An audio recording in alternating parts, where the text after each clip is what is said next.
아니, 이게 말이 되는 건가요? 태국 내에서 마약, 밀수 등의 범죄를 저지르면 최소 징역 10년 이상인데 한국에서는 고작 6개월의 강제 추방이라뇨.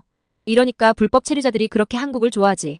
요즘 한국 내의 불법 체류자들의 범죄율이 급격히 증가함에 따라 태국인들의 입국 심사가 좀 더 까다로워졌던 이슈를 들어보셨을 거예요.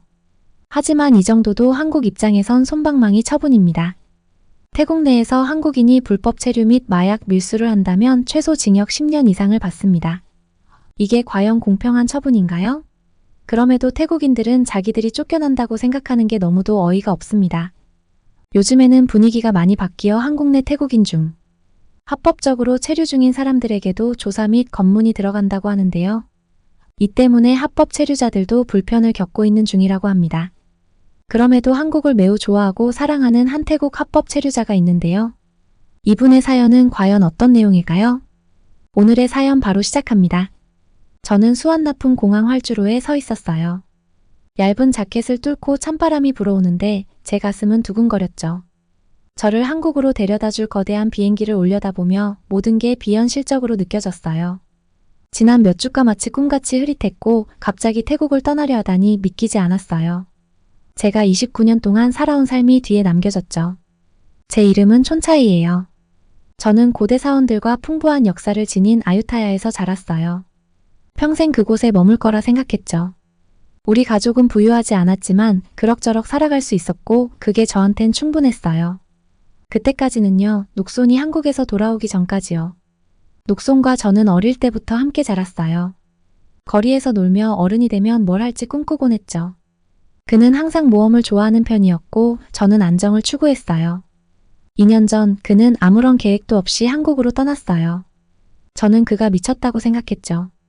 언어도 모르고 아는 사람도 없는 곳으로 떠나버리다니요. 하지만 그가 돌아왔을 때 모든 게 달라졌어요. 그는 진짜 돈을 벌어왔더라고요. 우리가 자빌로 벌던 작은 돈과는 비교도 안 됐어요. 그는 부모님께 새 집을 사드렸고 내년에 차도 사줄 거라며 이야기했어요. 저는 믿을 수 없었죠. 한국에선 공장 노동자들도 우리가 여기서 버는 돈의 10배를 벌었어요. 그게 계속 마음에 걸렸어요. 같은 일을 하면서 10배나 더 벌 수 있다니. 불공평하게 느껴졌지만 사실이었죠.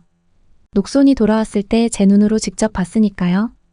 그래서 저는 결심했어요. 밤새 고민한 끝에 나도 한국에 가야겠다고요. 비행기 엔진 소리가 울리며 현재로 돌아왔어요. 저는 땀에 젖은 손으로 티켓을 꼭 쥐었죠. 뭐가 기다리고 있을지 전혀 알 수 없었어요.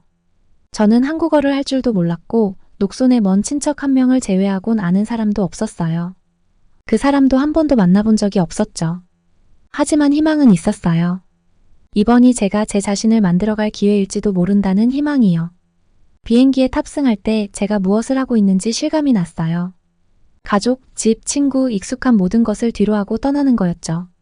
생각만으로도 속이 울렁거렸지만 두려움을 삼켰어요. 이건 꼭 해야만 하는 일이었거든요. 비행시간은 끝이 없을 것 같았어요. 아래 풍경이 태국의 푸른 들판과 사원에서 한국의 회색 겨울로 변하는 걸 보며요. 착륙하자마자 기대와 불안이 뒤섞인 묘한 기분이 들었어요. 비행기에서 내리자마자 얼음장 같은 공기가 저를 덮쳤어요. 제 숨이 보일 정도로 추웠어요. 아유타야의 따뜻하고 습한 공기와는 완전히 다른 느낌이었죠. 자켓을 더 꽉 끌어안았지만 별 소용이 없었어요. 인천공항은 크고 분주했어요. 사람들로 가득 차 있었죠. 모든 게 새롭고 혼란스러웠어요.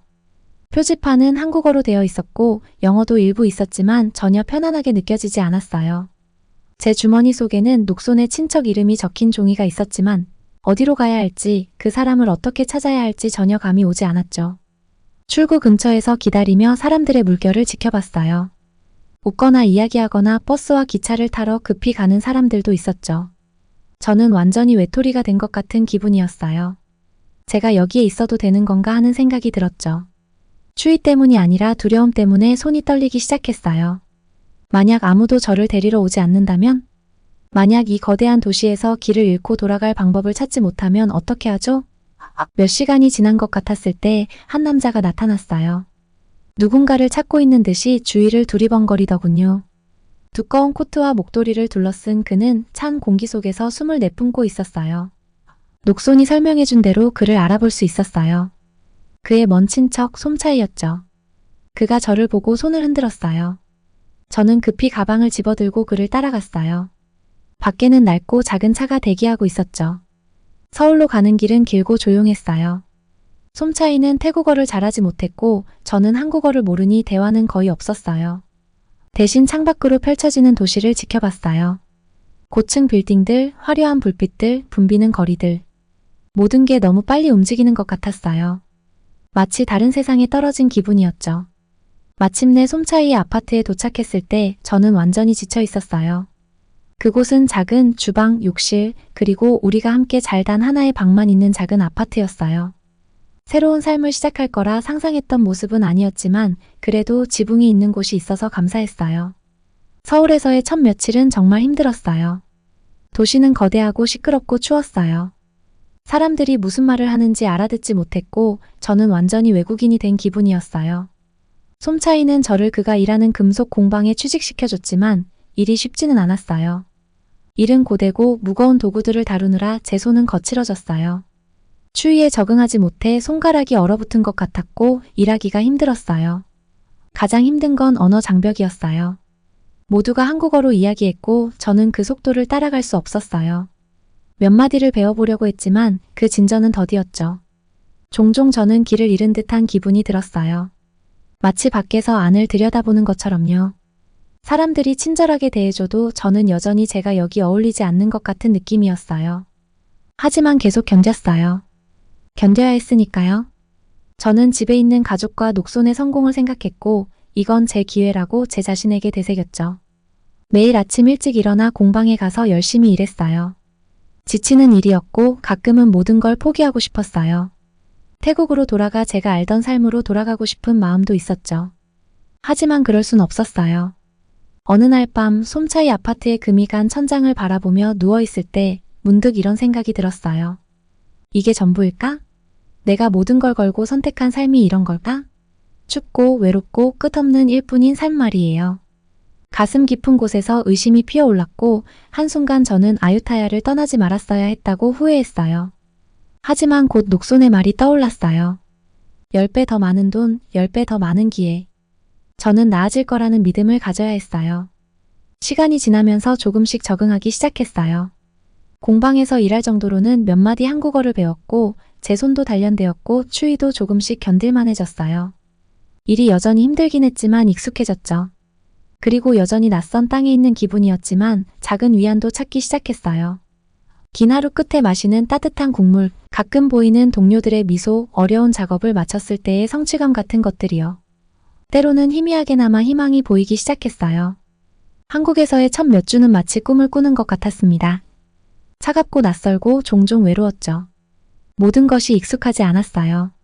거리도 다르고 사람들은 너무 빨리 움직였으며 모든 것이 너무나도 질서정연해 보였습니다. 태국에서는 어디를 가도 소리와 생기가 넘쳤습니다. 길거리 상인들이 지나가는 사람들을 향해 소리치고 골목길에서는 아이들이 뛰어놀곤 했죠. 하지만 여기 서울에서는 모든 것이 마치 계획대로 움직이는 듯 했습니다. 마치 내가 모르는 대본을 따르는 것 같았어요. 저는 서울에서 멀지 않은 곳에 있는 작은 금속 공방에서 일하기 시작했습니다. 솜차이가 저를 위해 그곳에서 일을 구해줬지만 일이 쉽지만은 않았습니다. 공방의 주인 김 사장님은 태국어를 못하셨고 저는 한국어를 거의 몰랐습니다. 매일매일이 도전이었어요. 일이 힘든 것뿐만 아니라 침묵 속에서 일하는 게 더 힘들었죠. 동료들과 대화할 수도 없었고 궁금한 게 있어도 질문하기가 어려웠습니다. 대부분의 시간을 그저 다른 사람들이 하는 것을 지켜보며 그들의 행동을 따라하려고 노력했습니다. 처음 기계를 사용해 봤을 때 저는 거의 금속을 망칠 뻔했습니다. 금속 막대를 올바른 모양으로 구부리려고 했을 때 손이 떨렸어요. 제 사장님의 눈이 저를 주시하고 있다는 것을 느낄 수 있었습니다. 그분은 제가 이 일을 해낼 수 있을지 의심하고 계셨겠죠. 사실 저도 제가 할 수 있을지 궁금했습니다. 결국 금속이 딱 하고 두 동강 났고 그 날카로운 소리가 작은 공방 안에 울려 퍼졌습니다. 모든 사람들이 하던 일을 멈추고 저를 쳐다봤어요. 얼굴이 화끈거렸고 부끄러워서 빨리 실수를 고치려고 했습니다. 김 사장님은 다가오셔서 부서진 금속을 한참 동안 바라보셨습니다. 한숨을 쉬더니 아무 말 없이 또 다른 금속 조각을 가리키시며 다시 시도하라는 손짓을 하셨어요. 저는 떨리는 손을 겨우 진정시키고 다시 작업에 집중하려고 노력했습니다. 매일이 그랬어요. 작은 실수, 그에 따른 교정, 그리고 조금씩 느리게 나아가는 과정이었죠. 하루가 끝날 때쯤이면 제 몸은 힘든 노동으로 인해 녹초가 되었습니다. 손은 금속을 잡고 다룬 탓에 거칠어졌고 온몸이 쑤셨습니다. 어깨와 등이 뻐근했고 하루 종일 서 있어서 다리가 무너질 것만 같았어요. 하지만 계속 버텼습니다. 저는 포기할 수 없었으니까요. 어느 날 특히 긴 하루를 보내고 나서 저는 솜차이의 아파트 바닥에 앉아 밥과 야채로 간단한 저녁을 먹고 있었습니다. 몸은 피곤했지만 저를 더 괴롭게 한 건 육체적인 고통이 아니었어요. 저는 길을 잃은 기분이었습니다. 한국에서의 모든 것이 제가 상상했던 것과 너무 달랐습니다. 저는 여기 오면 일을 찾고 모든 것이 나아질 거라고 생각했어요. 벌어들인 돈이 모든 문제를 해결해 줄 줄 알았습니다. 하지만 전혀 그런 기분이 들지 않았습니다. 매일이 마치 싸움 같았어요. 하루하루 버티는 것이 전쟁 같았습니다. 가장 힘든 건 언어 장벽이었습니다. 매일 새로운 단어를 배우려고 노력했지만 그것만으로는 부족했습니다. 처음 한국에 왔을 때보다는 조금 더 이해할 수 있었지만 여전히 제대로 된 대화를 나누기 어려웠어요. 마치 모든 사람들이 무엇을 해야 하는지 아는 세계 속에 저만 갇혀있는 기분이었습니다. 답답했고 가족이 더 그리워졌습니다. 특히 아유타야의 따뜻한 날씨, 그곳 음식, 그리고 무엇보다 가족이 그리웠습니다. 어느 저녁 식사를 마치고 저는 휴대폰을 꺼내 가족 사진을 봤습니다. 그 사진은 오래된 것이었는데 아유타야의 우리 집 앞에서 찍은 사진이었습니다. 부모님은 웃고 계셨고 형제들은 모두 그 주위에 모여 행복하고 걱정 없던 모습이었어요. 마치 다른 세상 같았습니다. 그 순간 집에서 가족들이 무엇을 하고 있을지 궁금해졌어요. 그들도 저를 그리워하고 있을까요? 제가 그들을 그리워하는 만큼? 그 생각을 너무 깊이 하지 않으려고 했습니다. 제가 한국에 온 이유가 있었으니까요. 저는 돈을 벌고 저와 가족을 위해 더 나은 삶을 만들기 위해 이곳에 온 것이었어요. 하지만 하루하루가 이렇게 버티는 것만 같을 때 그 목표에 집중하기가 쉽지 않았습니다. 1년 가까이 공방에서 일하다가 어느 날 무언가가 달라졌습니다. 김 사장님이 저에게 특별한 프로젝트를 맡기셨습니다. 그분은 서툰 영어와 손짓으로 어떤 고객이 정교한 금속 공예품을 주문했다고 설명하셨습니다. 그 디자인은 매우 섬세했고 높은 기술 수준이 요구된다고 했습니다. 제가 이런 중요한 일을 맡게 될 줄은 몰랐어요. 지금까지는 금속을 구부리고 자르고 다듬는 간단한 일들만 해왔거든요. 이런 중요한 작업은 처음이었죠. 그분이 저에게 디자인을 보여주셨을 때 제 가슴이 철렁 내려앉았습니다. 디자인은 아름다웠지만 동시에 믿을 수 없을 정도로 복잡했습니다. 제가 할 수 있을지 자신이 없었어요. 김 사장님은 고객이 중요하다고 하셨고 완벽해야 한다고 했습니다. 저는 불안한 마음을 숨기려고 애쓰며 고개를 끄덕였습니다.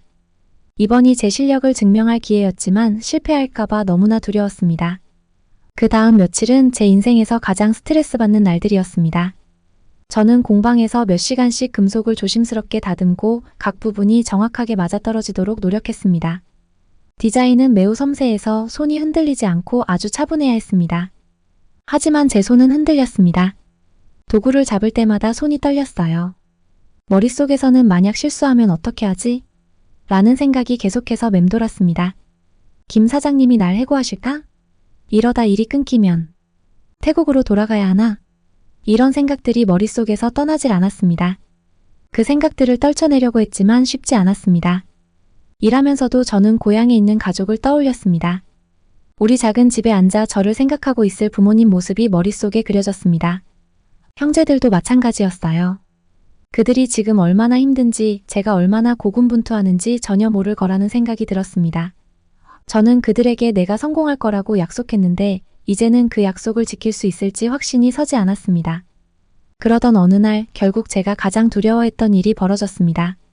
금속에 세밀한 곡선을 넣기 위해 작은 망치를 사용하던 중 제 손이 미끄러졌습니다. 망치가 너무 세게 내려쳐지면서 금속에 깊은 흠집이 생겼습니다. 저는 그 금속을 멍하니 바라보며 가슴이 쿵 내려앉는 것을 느꼈습니다. 망쳤어요.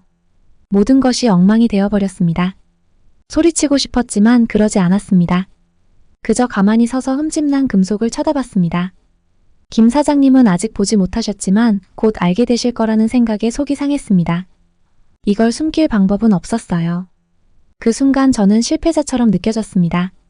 지금까지 해온 모든 노력, 긴 시간 동안의 고생이 모두 물거품이 된 기분이었습니다.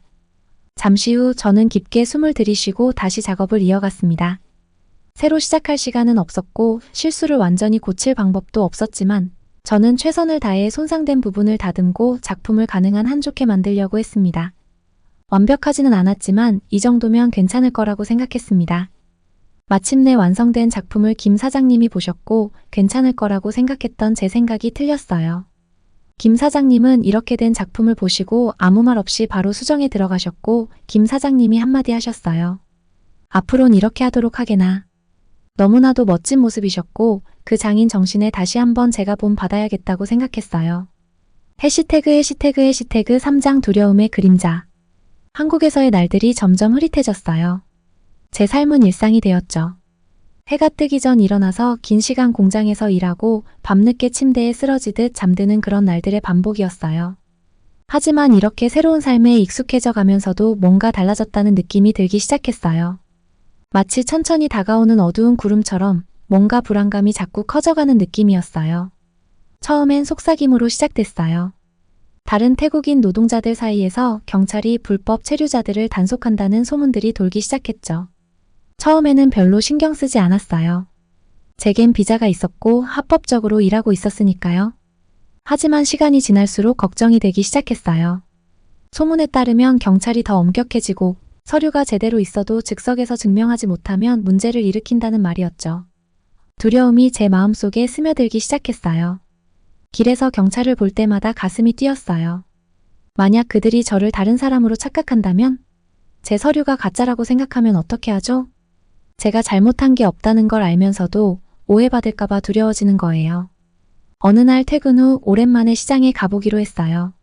과일을 좀 사서 저 자신에게 작은 선물을 주고 싶었거든요. 시장은 사람들로 붐볐고 그 순간 저는 마치 태국에 있는 것처럼 느껴졌어요. 아유타야의 바쁜 거리에서 걷는 것처럼요. 색깔, 냄새, 사람들의 흥정하는 소리 모든 것이 위안이 되었어요. 그런데 그때 그들을 봤어요. 시장을 천천히 지나가고 있는 2명의 경찰관이었어요. 제 가슴이 철렁 내려앉았죠.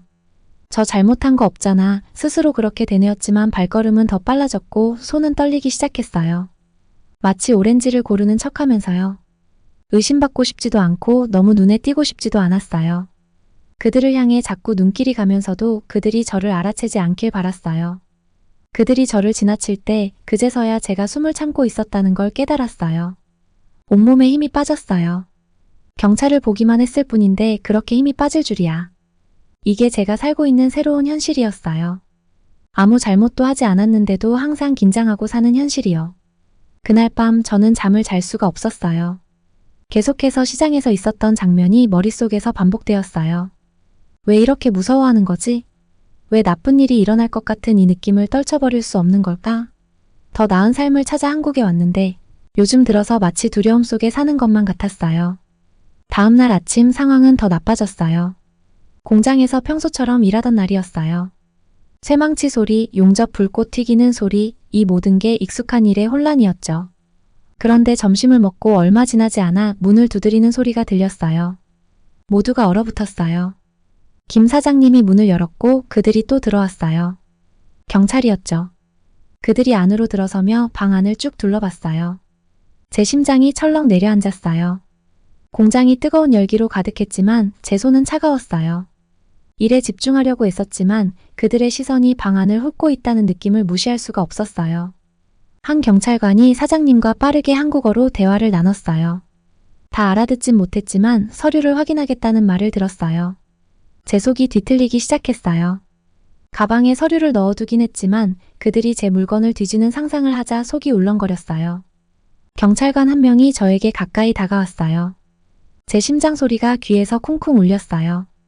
그는 제가 작업하던 금속 조각을 내려다보며 한참을 바라봤어요. 저는 움직일 수가 없었어요. 손이 마치 테이블에 붙은 것처럼 눈은 바닥에 고정된 채로요. 한참 후에 그 경찰관이 저에게 한국어로 무언가 물었어요. 제가 이해한 건 서류를 보여달라는 거였죠. 떨리는 손으로 가방을 열어 서류가 든 폴더를 꺼냈어요. 두려움을 드러내지 않으려고 애썼어요. 그는 아무런 표정 없이 서류를 훑어봤어요. 뭔가 말하고 싶었지만 설명하고 싶었지만 말이 나오지 않았어요. 입이 바싹 말라버렸고 심장은 너무 빨리 뛰어서 그대로 쓰러질 것만 같았어요. 몇 분이 지났어요. 아니, 몇 시간 같았어요. 그는 서류를 저에게 돌려주고 고개를 끄덕였어요. 아무 말도 하지 않고 다른 사람에게로 가버렸어요. 제 서류는 문제가 없다는 걸 알았지만 여전히 몸은 긴장된 상태였어요. 경찰이 떠난 후에야 비로소 숨을 쉴 수 있을 것 같았어요. 하지만 그 안도감도 오래가지 않았어요. 제 동료들은 다들 작은 목소리로 이야기하며 그들의 얼굴에는 두려움이 가득했어요. 경찰의 단속이 예상보다 훨씬 더 강력하게 이뤄지고 있었어요. 서류만 있으면 끝이 아니었어요. 경찰은 무슨 이유든 찾아서 사람들을 조사하려는 듯 보였어요. 그날 밤 두려움은 저를 따라 집까지 왔어요. 경찰이 다시 올 것만 같은 불길한 예감이 사라지지 않았어요. 아무 문제가 없는데도 뭔가 잘못될 것 같았죠. 이건 이제 제 삶의 일부였어요. 언제든 한순간에 모든 걸 잃을 수 있다는 걸 계속 떠올리게 하는 그늘이요. 몇 주가 지나는 동안 소문은 더 퍼졌어요. 태국인 노동자들이 체포되고 있다는 이야기가 끊이지 않았죠. 사소한 일 때문에 아니면 단순히 서류를 빨리 꺼내지 못해서요. 밖에 나갈 때마다 누군가가 저를 지켜보고 있는 것 같았어요. 경찰차가 지나갈 때마다 심장이 빠르게 뛰었어요. 제가 잘못한 게 없다는 걸 알지만 그건 중요하지 않았어요. 두려움은 사실 따윈 신경 쓰지 않으니까요. 어느 날 공장으로 가는 길에 2명의 태국인 동료들이 대화하는 걸 들었어요.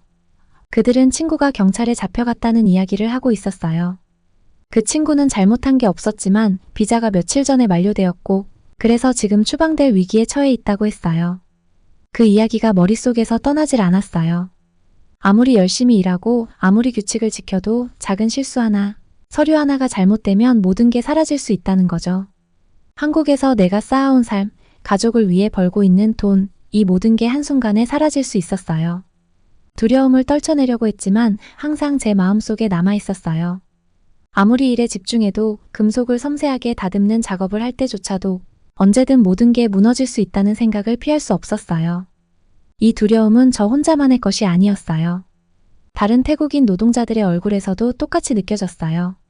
우린 이 두려움에 대해 대놓고 이야기하지 않았지만 사이렌 소리가 들릴 때 뒤를 돌아보는 우리의 행동, 항상 서류를 챙겨 다니는 모습, 그 속에 다 묻어 있었어요. 우린 마치 그늘 속에서 살고 있었어요. 눈에 띄지 않으려고 주목받지 않으려고 애쓰면서요. 태국에 있을 때는 이런 두려움을 느껴본 적이 없었어요. 그곳에서는 인생이 어렵긴 했어도 제가 존재 자체로 죄인처럼 느껴졌던 적은 없었거든요. 같은 나라이지만 불법 체류자들의 마약 거래, 밀수, 성범죄 등을 하는 범죄자들은 너무나도 미웠어요. 그렇게 저는 결국 한국 경찰들을 돕기로 결정했고 주변에 범죄가 발견되는 즉시 신고하기로 마음먹었어요. 경찰과 협력하기로 한 결정은 결코 가벼운 결정이 아니었습니다. 매일매일 그 무게가 저를 짓눌렀습니다. 특히 일을 할 때 그 생각이 끊임없이 머릿속을 맴돌았어요. 공방에서 금속이 쨍그랑거리고 기계가 윙윙거리며 돌아가는 소리, 그리고 불꽃이 튀는 순간마다 잠시나마 다른 생각에 빠질 수 있었습니다. 그것이 제 도피 방법이었어요. 하지만 아무리 생각을 밀어내려 해도 두려움과 불확실성, 그리고 제 선택의 결과가 다시 머릿속을 파고들곤 했습니다. 한국에 있는 태국인 커뮤니티는 서로 의지하며 살아갔습니다. 가진 것이 많지 않아도 서로 나누고 힘들 때는 도와주면서요. 하지만 경찰 수사가 시작되었다는 소문이 돌기 시작하면서 사람들은 점점 불안해졌습니다. 거리에서 들리던 단속과 강제 출국에 대한 속삭임이 더 현실적으로 다가왔습니다. 그 소문이 실제로 우리에게 영향을 미칠 수 있다는 걸 깨달은 거죠. 몇몇 사람들은 자신들의 말이 나중에 문제가 될까봐 대화를 조심하게 되었고, 또 어떤 사람들은 공공장소에서 만나는 것을 피하고 믿을 수 있는 소수의 사람들과만 어울렸습니다.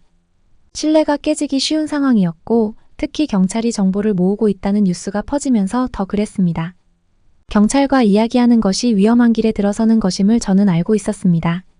저는 불법 체류자가 아니었지만 많은 친구들과 동료들이 그랬어요. 그들은 모두 착한 사람들이었습니다. 하지만 일부는 비자가 만료되었거나 비공식적으로 일하고 있었죠. 그들도 생존을 위해 가족들에게 돈을 보내기 위해 그렇게 해야 했습니다. 저도 마찬가지였고요. 그들을 탓할 수는 없었어요. 하지만 그것이 우리가 모두 의심받고 있다는 사실을 바꾸지는 않았습니다. 그리고 제가 경찰과 협력한 사실이 어떤 사람들에게는 배신으로 보일 수 있다는 것도 알고 있었죠. 처음 경찰과 만났을 때 저는 마치 덫에 걸린 기분이었습니다. 서울 외곽에 있는 작은 경찰서로 불려갔습니다. 그곳은 조용한 동네였고 서울의 번화한 시장이나 바쁜 거리들과는 거리가 멀었습니다. 경찰서로 걸어가면서 제 가슴은 쿵쾅거렸습니다. 차가운 공기 속에서도 손바닥에 땀이 나고 있었습니다. 수백 번 머릿속으로 무슨 말을 할지 연습했지만 막상 그곳에 도착하니 머릿속이 텅 빈 것 같았어요. 경찰서 내부는 작고 소박했습니다. 몇몇 경찰관들이 책상에 앉아 컴퓨터를 두드리고 있었고 다른 이들은 빠르게 한국말을 주고받으며 오가고 있었습니다. 몇 시간처럼 느껴졌던 시간이 지나서야 한 경찰관이 저를 작은 방으로 안내했습니다. 방 안에는 테이블 하나와 의자 2개가 있었죠. 마치 영화에서나 나올 법한 장면이었습니다. 창문도 없고 진실이 무겁게 드리운 공기 속에서 피할 수 없는 현실처럼 느껴졌습니다. 저와 이야기를 나눈 경찰관은 정중했지만 단호했습니다. 그는 저를 의심하지는 않았지만 태국인 노동자들과 관련된 불법 활동에 대한 정보를 찾고 있다고 분명히 말했습니다. 몇몇 사람들은 비자 만료 이상이 훨씬 심각한 일에 연루되어 있을 가능성이 있다는 것입니다. 인신매매, 착취, 조직범죄 같은 것들이요. 그가 말할 때마다 제 속은 뒤틀렸습니다. 그가 마침내 저에게 아는 것이 있냐고 물었을 때 저는 망설였습니다. 처음 한국에 오라고 설득한 친구 녹숑이 떠올랐고 공방에서 저에게 이를 소개해준 솜차이도 생각났습니다. 매일매일 보던 얼굴들, 저처럼 그저 돈을 벌기 위해 이곳에 온 사람들 말이죠. 하지만 그보다 더 심각한 상황에 놓인 사람들도 떠올랐습니다. 위험한 조건에서 벗어날 수 없는 상황에 빠진 사람들에 대한 소문들, 그들의 고통스러운 이야기가 떠올랐습니다. 많은 것을 알지는 못했지만 알고 있는 것만큼은 말했습니다. 사람들이 밤늦게 아무도 듣지 않는다고 생각할 때 나눴던 이야기들, 떠도는 소문들을 경찰에게 말했어요. 그것이 경찰에게 도움이 될 것이라고는 확신하지 못했지만 충분히 뒤를 밟을 수 있는 단서가 되었습니다. 이야기를 하고 나니 어깨에서 짐이 내려가는 기분이 들었지만 동시에 새로운 무게가 저를 짓눌렀습니다. 이제 어떻게 될까요?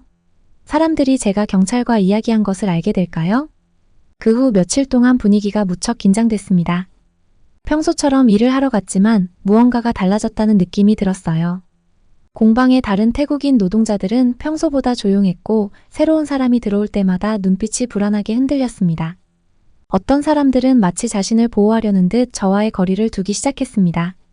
제가 한 일을 그들이 알고 있는 것 같았어요. 경찰이 움직이기까지 오래 걸리지 않았습니다. 어느 날 저녁 일을 마치고 솜차이의 아파트로 돌아가던 중에 경찰로부터 전화를 받았습니다. 그들은 도시의 다른 지역에 있는 건물을 급습해 태국인 노동자들을 착취한 불법 운영에 연루된 몇몇 사람들을 체포했습니다. 체포된 사람들을 알지는 못했지만 그들의 사정은 알 것 같았습니다. 저처럼 그들도 일자리를 찾고 돈을 벌어 고향의 가족들에게 보내기 위해 한국에 왔겠죠. 하지만 그 과정에서 어두운 그늘 속에 빠져버린 것이었죠. 소식은 빠르게 퍼졌습니다. 태국인 커뮤니티에서 그 이야기는 모두가 화제가 되었어요. 경찰이 인신매매 조직을 무너뜨리고 끔찍한 조건에서 일하던 여러 노동자들을 구출했다는 소식이었습니다. 일부 사람들은 당국이 개입해서 도움을 주는 것에 안도했지만 다른 사람들은 경찰이 정보를 어떻게 얻었는지 의심스럽다고 했습니다. 저는 최대한 고개를 숙이고 다녔습니다. 제가 그 일에 연루된 것을 알만한 사람들과 눈을 마주치지 않으려고 했습니다. 눈에 띄지 않으려 했고 제가 이 일에 관여했다는 사실을 누구도 모르게 하고 싶었어요. 하지만 이미 늦었습니다. 소문은 퍼졌고 사람들은 알게 되었습니다. 몇몇 친구들은 조용히 제게 감사 인사를 전했지만 다른 사람들은 저를 보자 고개를 돌렸습니다. 가장 괴로웠던 건 침묵이었어요. 가까웠던 사람들이 이제는 거리를 두고 어떤 표정도 짓지 않았습니다. 다시 외톨이가 된 기분이었습니다. 제 사람들 사이에서도 말이죠. 몇 주가 지나면서 상황은 조금씩 진정됐지만 이미 상처는 남았습니다. 태국인 커뮤니티는 흔들렸고 한때 가졌던 안전한 느낌은 사라졌습니다. 우리는 모두 더 신중해졌고 표면 아래에 도사리고 있는 위험들을 더 인식하게 되었습니다. 제 삶은 계속됐습니다. 저는 여전히 금속 공방에서 일하며 제 기술을 연마하고 날이 갈수록 더 많이 배웠습니다. 여전히 두려움은 남아있었지만 처음만큼 압도적이지는 않았습니다. 저는 제가 내린 선택을 받아들이고 그 결과를 감수해야 했습니다. 하지만 시간이 지나면서 제가 옳은 일을 했다는 사실도 깨달았습니다. 구출된 노동자들은 두려움 없이 새롭게 시작할 기회를 얻었고 그들을 착취했던 사람들은 책임을 지게 되었습니다. 완벽한 해결책은 아니었지만 옳은 방향으로 한 발짝 나아간 셈이었습니다. 그때부터 저는 제 역할을 다르게 보기 시작했습니다. 저는 그저 노동자가 아니었습니다. 더 큰 무언가의 일부분이었어요. 외국 땅에서 살아남기 위해 애쓰는 사람들의 공동체의 일부였죠. 그리고 경찰과 협력한 선택으로 인해 몇몇 우정을 잃기도 했지만 그 어려운 순간에도 옳은 일을 선택하는 것이 얼마나 중요한지를 배웠습니다. 저는 한국에서 제 삶을 이어가면서 점점 더 태국인 커뮤니티에 참여하는 데에 시간을 쏟게 되었어요. 태국 가족들을 보지 못하는 외로움도 잠시 잊을 수 있고 한국에서 어떤 행동을 하면 안 되는지에 대한 정보나 한국에서 좀 더 많은 돈을 벌 수 있는 일, 더 나아가 한국 사장님들이 좋아하는 행동, 말을 배울 수 있어서 저에게 꼭 필요한 자리라고 생각이 들었기 때문이죠. 앞으로 얼마나 더 한국에서 살게 될지는 모르겠지만 저는 지금 한국이 너무도 좋아요. 한국에서의 삶이 너무 만족스럽고 기회가 된다면 평생 한국에서 살고 싶어요. 덕분에 저는 집안에서 좋은 아들이 될 수 있었고 앞으로 더 넓고 좋은 집과 차를 부모님께 선물해 드리는 게 제 작은 꿈이에요. 사실 태국에선 꿈도 꾸기 힘든 일이지만요. 히읗 긴 글 읽어주셔서 감사합니다.